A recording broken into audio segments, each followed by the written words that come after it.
आज हमारे लोकप्रिय मुख्यमंत्री मोहन यादव जी की अध्यक्षता में कैबिनेट की बैठक संपन्न हुई है। उसमें कैबिनेट के पूर्व माननीय मुख्यमंत्री जी ने अपने जापान प्रवास के बारे में जानकारी दी है और बहुत ही सफल प्रवास रहा। जापान हमारा ग्लोबल इन्वेस्टर मीट का पार्टनर भी है और उन्होंने जो विशेष रूप से अपनी सहमति प्रदान की है वो है भोपाल और इंदौर के बीच मेट्रो रेल प्रौद्योगिकी, स्मार्ट सिटी समाधान और शहरी विकास प्लानिंग। मध्य प्रदेश में जापानी निवेश को बढ़ावा देने के लिए एक विशेष चैनल स्थापित करने की तैयारी हमारी है। High speed rail corridor, smart transport system पर भी जापान से हम सहयोग लेंगे। जापान की बहुत सारी कंपनियों के साथ माननीय मुख्यमंत्री जी की बैठक हुई है, जिसमें विशेषकर मध्य प्रदेश में जो कपास से कपड़ा, कपड़ा से रेडीमेड, ये जो वैल्यू एडिशन किसानों के लिए है, इसमें जापान भी हमारे साथ जुड़कर और इस कपास के वैल्यू एडिशन में अपना सहयोग प्रदान करेगा। सिस्मैक्स कॉरपोरेशन के साथ उज्जैन मेडिकल डिवाइस पार्क में निवेश व अनुसंधान विकास केंद्र स्थापित करने का भी जापान ने आश्वासन दिया है। ऑटोमोटिव सेक्टर में विस्तार और ईवी मैन्युफैक्चरिंग, आजकल आप जानते हैं कि इलेक्ट्रिक व्हीकल्स की एकदम डिमांड बढ़ी है, तो उसकी मैन्युफैक्चरिंग के लिए भी जापान ने अपनी सहमति प्रदान की है। नई उत्पादन लाइन और R&D कौशल विकास केंद्र, इस सब में जापान ने सहयोग करने का आश्वासन दिया है। विकास एजेंसियों के सहयोग से JETRO, Japan External Trade Organization तथा मध्य प्रदेश में एक कार्यालय स्थापित करेंगे, जो कि व्यापार सुविधाओं के लिए एक फ्रेमवर्क तैयार करेंगे। उसी प्रकार जायका, जो कि इस इन्वेस्टमेंट में जापान के साथ मिलकर अन्य राज्यों के साथ एक कॉरिडोर बनाता है, उसमें यह जायका की भी अपनी महत्वपूर्ण भूमिका होगी। केंद्रीय बजट में आप सभी जानते हैं माननीय प्रधानमंत्री जी ने मध्य प्रदेश में, विशेषकर देश के अंदर ही युवाओं, किसान, महिलाओं, इनके सशक्तिकरण के लिए, गरीब युवा, किसान और महिलाओं के सशक्तिकरण के लिए केंद्रीय बजट को फोकस किया। माननीय वित्त मंत्री जी का आभार है कि उन्होंने चारों ही सेक्टर के अंदर काफ़ी अच्छा बजट दिया है और पहले से ही मध्य प्रदेश की सरकार इन चारों ही क्षेत्रों के अंदर काफ़ी अच्छा काम कर रही है। आपको मालूम है, पिछले दिनों देवी अहिल्या जी की जयंती पर हम लोगों ने 300वीं जयंती जो चल रही है, उस पर हमने महेश्वर में बैठक की थी और महिला सशक्तिकरण के बहुत महत्वपूर्ण निर्णय भी लिए थे। उसी प्रकार विवेकानंद जयंती पर हमने युवाओं के लिए निर्णय लिए। तो हमारा पहले से ही मिशन चल रहा है, पर केंद्र सरकार के सहयोग करने के बाद इस मिशन में और गति आगे होगी। अभी माननीय मुख्यमंत्री जी ने जल कल्याण अभियान चलाया था। मुझे बताते हुए बहुत प्रसन्नता है कि 11 जनवरी से 26 जनवरी तक मुख्यमंत्री जन कल्याण अभियान के दौरान लगभग 30,716 शिविर में कुल 42.96 लाख आवेदन प्राप्त हुए और जिनमें से 41.71 लाख हितग्राहियों को इनके आवेदन स्वीकृत हुए और उनकी समस्याओं का निराकरण किया। सर्वाधिक 9.91 लाख आवेदन आयुष्मान भारत योजना के अंतर्गत प्राप्त हुए, जिसमें से 9.81 लाख मतलब 99% आवेदन स्वीकृत कर दिए गए आयुष्मान भारत के। सर्वाधिक आवेदनों में लगभग 8,64,000 आवेदन चालू खसरा, खतौनी प्रतिलिपियों का प्रदाय, 3.24 लाख आवेदन चालू नक्शा की प्रतिलिपियां और 2.7 लाख आवेदन नो ड्यूज प्रमाण पत्र, 2.2 लाख आवेदन निर्माण श्रमिकों का पंजीयन, क्योंकि आप जानते हैं कि निर्माण श्रमिकों के पंजीयन में राज्य शासन ने इन श्रमिकों के लिए बहुत सारी योजनाओं का लाभ देने की पहले ही घोषणा दी है, तो इससे 2 लाख से ज़्यादा मजदूरों को और जोड़ा गया है। 1.27 लाख आवेदन नक्शा शुद्धिकरण के अंतर्गत स्वीकृत किए गए। जिलेवार अगर हम देखें तो सर्वाधिक जो आवेदन भोपाल में आए 2.40 लाख, छिंदवाड़ा में 2.18 लाख, उज्जैन में 2.13 लाख, इंदौर में 1.20 लाख, मुरैना में 1.19 लाख आवेदन प्राप्त हुए थे, जिनका कि निराकरण हुआ है। आप सभी जानते हैं आज नर्मदा जयंती है।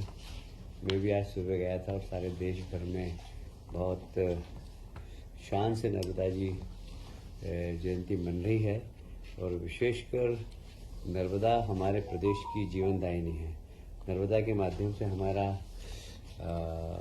जो सिंचाई का रकबा हमने अधिकतम पानी का उपयोग करके लगभग 40 लाख हेक्टेयर बढ़ाया है। 40 लाख हेक्टेयर बढ़ाने का हमारी मतलब प्लानिंग एरिया के अंदर, तो 40 लाख हेक्टेयर अगर देश के अंदर इरिगेशन सिर्फ नर्मदा जी के माध्यम से होता, आप समझ सकते हैं प्रदेश के सिंचाई में नर्मदा जी का कितना बड़ा योगदान है। प्रधानमंत्री आवास योजना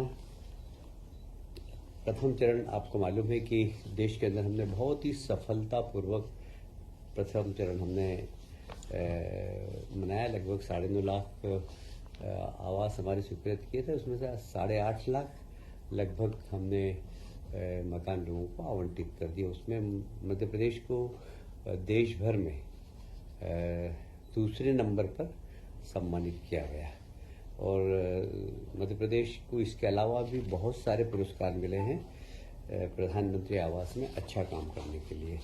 अभी 2.0 माननीय प्रधानमंत्री जी ने स्वीकृति प्रदान की है और उसमें 1 करोड़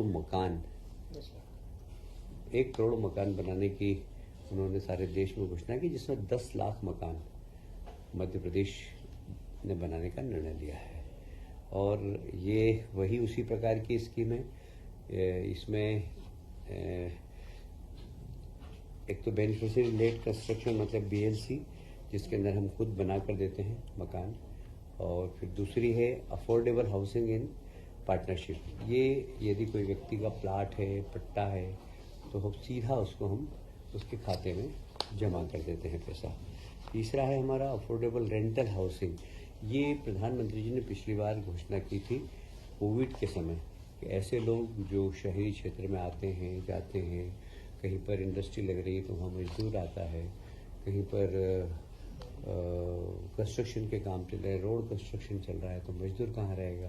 तो ऐसे अफोर्डेबल रेंटल हाउसिंग बनाना चाहिए, जिसके लिए इस योजना में सम्मिलित किया गया है। इसमें छात्र भी रह सकते हैं, वर्किंग वुमेन्स भी रह सकती है, तो इस योजना के अंतर्गत वो भी एक सम्मिलित किया गया है। ऐसे ही इंटरेस्ट सब्सिडी जो मिलती है उसमें थोड़े से अपर मिडिल क्लास के लोग भी इसका लाभ ले लेते हैं। तो ये 4 वर्ग के अंदर मकान बनेंगे। इसमें लगभग 10 लाख मकान बनाने का हमने निर्णय लिया है। अब इसमें किन किन लोगों को मकान मिले, इसके लिए भी केंद्र सरकार ने गाइडलाइन दी है। विशेषकर हमारी वो महिलाएं जो विधवा नहीं बोलते हैं आजकल, क्या बोलते हैं, कल्याणी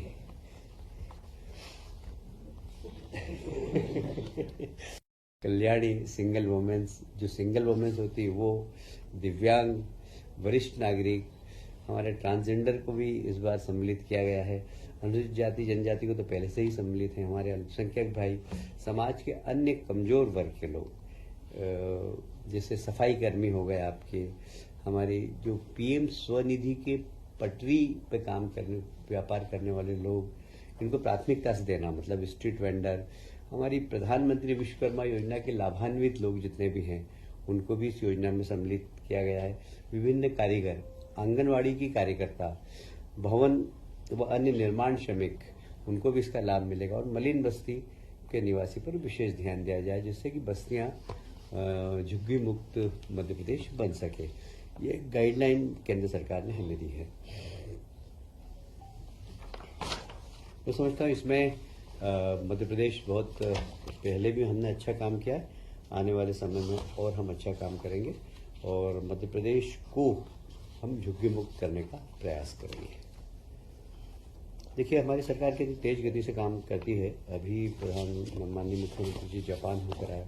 जापान ने 2 विषय में अपना इंटरेस्ट दिखाया। एक मध्य प्रदेश सेमी कंडक्टर में भी कुछ वहाँ के व्यापारियों ने इन्वेस्टमेंट करने की अपनी रुचि दिखाई थी, तो हमने तत्काल पॉलिसी बना दी और आज ये पॉलिसी कैबिनेट ने पास भी कर दी है। इसमें इलेक्ट्रॉनिक्स, ये पॉलिसी निश्चित रूप से एक आम लोगों के लिए नहीं होती, पर किसी भी प्रदेश को इन्वेस्टमेंट लाना हो बड़ा और विशेष वर्ग का, तो उसके लिए पॉलिसी का निर्माण तो करना ही होता है। तो हमने अन्य राज्यों की पॉलिसी को भी देखा है और उसमें फिर मध्य प्रदेश कैसे ज़्यादा लोगों को अट्रैक्ट कर सके, और इसके लिए हमने एक पॉलिसी बनाई है। और इसमें ऐसा लगता है हमें कि आने वाले वर्षों में इसमें लगभग 1000-2000 करोड़ का इन्वेस्टमेंट आ सकता है। इसमें रोजगार बहुत ज़्यादा तो नहीं मिलता, पर एक इकोसिस्टम तैयार होता है और इस इकोसिस्टम के कारण बहुत सारी छोटी छोटी इंस्लरीज भी आ जाती है, तो वो मिलाकर हमें एक काफ़ी लाभ होगा। आज तो आप जानते हैं सेमीकंडक्टर दुनिया की, इसके बिना तो आज के समय में दुनिया का संचालन रुक जाए यदि सेमीकंडक्टर नहीं हो तो। इतने हम लोग डिपेंडेंट हो गए इसके लिए। तो इसकी पॉलिसी आज हमने बनाई, बड़ी अच्छी पॉलिसी है और हमें विश्वास है कि इसमें मध्य प्रदेश में इन्वेस्टमेंट आएगा। ड्रोन हमारी, आप समझते हैं कि ड्रोन में भी जापान ने इतना इंटरेस्ट दिखाया था, हमने ड्रोन पॉलिसी बनाई है। और आजकल तो ड्रोन ऐसा हो गया कि समाज के हर हिस्से से जुड़ गया है। अभी हम प्रयागराज होकर आए, चारों तरफ ड्रोन हवा में उड़ रहे थे। आज लॉ एंड ऑर्डर का विषय हो, मास कंट्रोल का हो, मास मोबिलाइजेशन का हो, मतलब ड्रोन तो बहुत अति आवश्यक हो गया।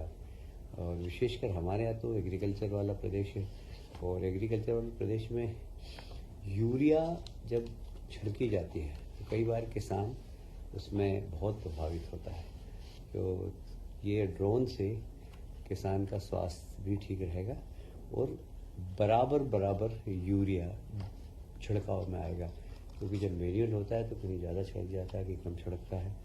पर जब ड्रोन के माध्यम से छिड़का जाएगा तो इसकी एक पॉलिसी बनी है। उसमें हम drone school of excellence, drone का इंफ्रास्ट्रक्चर, परिचालन के इसके लिए समर्थन, इसमें मार्केटिंग के लिए सपोर्ट, R&D, पेटेंट करना। जो अगर कोई R&D करता है तो उसको पेटेंट करने के लिए सब्सिडी देना, राज्य सरकार उसको सब्सिडी देगी। ड्रोन कौशल परिस्थितिक तंत्र, ये सब लगभग ऐसा लगता है इसमें कि, क्योंकि ड्रोन की इंडस्ट्री में बहुत ज़्यादा पैसा लगता नहीं है, 30-40 करोड़ में ड्रोन की फैक्ट्री लग जाती है। पर हम इसमें इसको अट्रैक्शन, हमारी जो नीति बनी है, इससे ज़्यादा से ज़्यादा लोग यहाँ पर ड्रोन पे R&D भी करें, पेटेंट कराएं और ड्रोन को हम कैसे एक्सपोर्ट कर सकते हैं ऐसा वातावरण बनाएं और इसको एजुकेशन में भी कहीं इंजीनियरिंग कॉलेज में इसको सम्मिलित करें। ड्रोन का एक अच्छा हमारे लिए मध्य प्रदेश में IIT ने पूरा की पूरा एक बैचलर और मास्टर डिग्री देने का काम किया है, वो हमारे लिए काफ़ी सपोर्ट में हमारे काम करेंगे। मुझे लगता है कि मध्य प्रदेश ड्रोन संवर्धन नीति के माध्यम से हम नए अवसरों की भी तलाश करेंगे, नए युवाओं को काम का मौका भी देंगे और मध्य प्रदेश के विकास में यह नीति बहुत महत्वपूर्ण होगी। आप सभी जानते हैं कि हुकमचंद मिल इंदौर का एक बहुत बड़ा इशू था और माननीय मुख्यमंत्री जी ने आते ही मुख्यमंत्री बनने के बाद उसको सॉल्व किया और इससे लगभग मुझे लगता है कि 6000 परिवार, मतलब 20-25 हज़ार लोगों को सीधा लाभ मिला है। और उसमें उसके लगभग 17.52 हेक्टेयर ज़मीन थी। काफ़ी हाई कोर्ट ने एक मीडिएटर बनाकर उस सेल करने की कोशिश की, पर हुआ नहीं। पर हाउसिंग बोर्ड ने उसकी जितनी भी देनदारियां थी, लगभग 450 करोड़ की थी, वो देनदारियां दे दी और मजदूरों को पैसा भी दे दिया। अब उस ज़मीन का हम उपयोग कर रहे हैं। हम उसको अच्छा कंस्ट्रक्शन करने वाले हैं, वर्ल्ड क्लास कंस्ट्रक्शन करने वाले। इंदौर का एक प्राइम प्लेस बने कंस्ट्रक्शन के क्षेत्र में इसी इंटरनेशनल आर्किटेक्ट को लाकर उसको बनाने का काम करेंगे। आज कैबिनेट ने में जो स्वीकृति के लिए आया वो इसलिए कि नगर निगम की जमीन है। नगर निगम ने हुकमचंद मिल को दी थी, तो हम नगर निगम से हाउसिंग बोर्ड को इसको अंतरण कर रहे हैं। और चूंकि नगर निगम जब भी कोई किसी को जमीन देता है तो उनके कुछ नियम है, पैसे। तो मध्य प्रदेश हाउसिंग बोर्ड को नगर निगम हस्तांतरण करेगी और एक त्रिपक्षीय हमारा एमओयू होगा। और उसमें पहला जो हिस्सा लाभ का वो हाउसिंग बोर्ड रखेगा, जो 450 करोड़। दूसरा हिस्सा जो कंस्ट्रक्शन में लगेगा वो, और तीसरा हिस्सा जो बचत का होगा वो हाउसिंग बोर्ड और नगर निगम दोनों आधा आधा करेगा। ये लगभग ऐसा लगता है कि इसमें 3,500-4 हजार करोड़ से ऊपर का इन्वेस्टमेंट होगा। 10,000 से ज़्यादा रोजगार मिलेंगे और सरकार को इसमें जीएसटी लगभग 400 करोड़ का मिलेगा।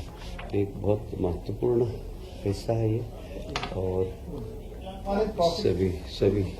सभी होगा उसमें, कमर्शियल भी होगा, रेजिडेंशियल भी होगा और काफ़ी मतलब एक आधुनिक स्थान बनेगा। टाउनशिप भी होगी, वो कमर्शियल एरिया भी बनेगा। और हम ग्रीनरी का विशेष ध्यान रखेंगे, क्योंकि शहर के बीच में ऐसा नहीं कि सीमेंट का जंगल बना दे लाभ के लिए। लाभ भले ही कम हो, किंतु हम ग्रीनरी वहाँ पर कायम रखेंगे। ये हमारी दूसरा फेज का जमीन का मामला दूसरा फेज है। पहले फेज में तो जो देनदारी थी वो निपटा दी थी। हाँ, दे दी। वो जितना पैसा था उनका जो सब दे चुके हैं, वो दे चुके थे। हाँ। अब ये दूसरा फेज है, हाँ। इसमें जमीन का मामला भी सॉर्ट आउट हो। भोपाल में एक और विषय रह गया था, मध्य प्रदेश पशु चिकित्सा विज्ञान महाविद्यालय जो हमारा जबलपुर, महोर, रीवा में संचालित होता है। इसमें पहले स्टाइफंड लगभग 7,600 रुपये था, अब इसको बढ़ाकर 10,000 रुपये किया जा रहा है।